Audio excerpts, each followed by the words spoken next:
To create an invoice in the RoadSync application, there are two different routes that you could take. We strongly recommend creating an invoice from a work order because this will help provide you with another piece of evidence to help aid your case in the event of a dispute or chargeback. To create an invoice from a work order, once you've created a work order, you will then click on the Create Invoice button next to your work order.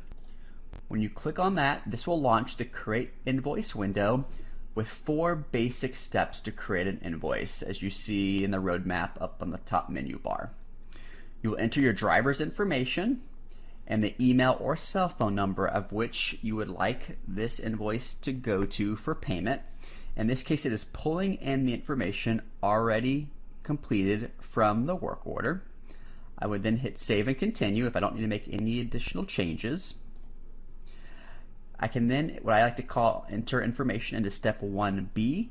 These are custom invoice fields. These are fields that you can put to have displayed on the invoice and also to report off of if you need any additional reporting capabilities. You may enter that information here. This is customizable.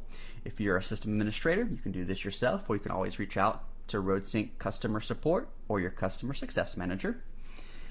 In this case, this is an optional field. I'm going to leave it blank and hit save and continue. At this point, you're on step number 2. You will choose your payment method. In this case, I will choose remote checkout. To learn more about our various payment methods, please see our other how-to videos that go over each payment method type. I will choose remote checkout. I will now be able to build my invoice. These product tiles are completely customizable. There are several different product types, anywhere from just being able to display quantities, to fixed services. You have different ways that you can view these via a grid view or a list view. To select a product tile, you simply click on it.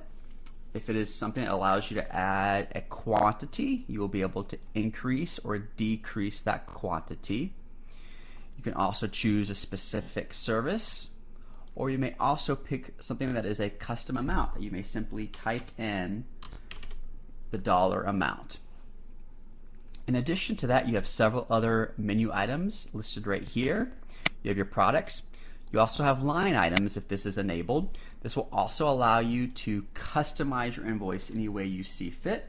In this case, you need to change the tire blowout. You can put in your line item and enter your amount here. You can also choose whether this is taxable or not.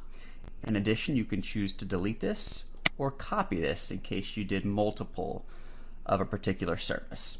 As you do this, you'll notice that your invoice will start to build out over on the far right. In addition to this, you also have a comments feature. I do like to call this out, that whatever comments you put here, this will appear on the final invoice to your customer. So keep that in mind. In this case, you may want to add recommended an oil change. You also have the ability to add attachments. You can add photos of any damage that was done, and this will attach that to the receipt. Again, this does aid you by providing additional evidence in the event that you have a dispute or chargeback. You simply would click on upload, find where those photos are, and attach them into your invoice. When you are done, if you need to navigate back to any of these, you can. You may either save for later or hit confirm and check out. I'm going to hit confirm and check out. Now, because I chose remote checkout, this invoice is going to be sent to this customer's email, which was entered from step 1.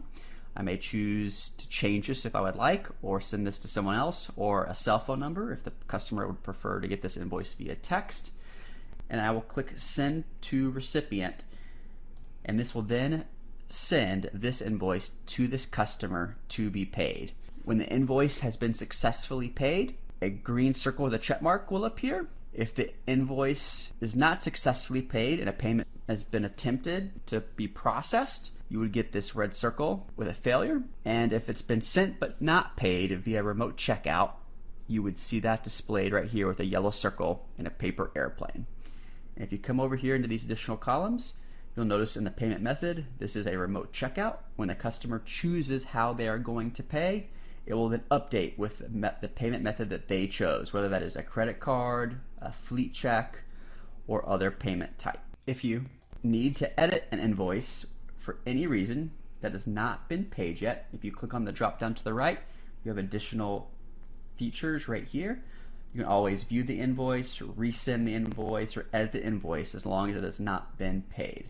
If you ever want to view a receipt of an already paid invoice, you will see this view receipt icon right here. If you simply click on it, it will then pull up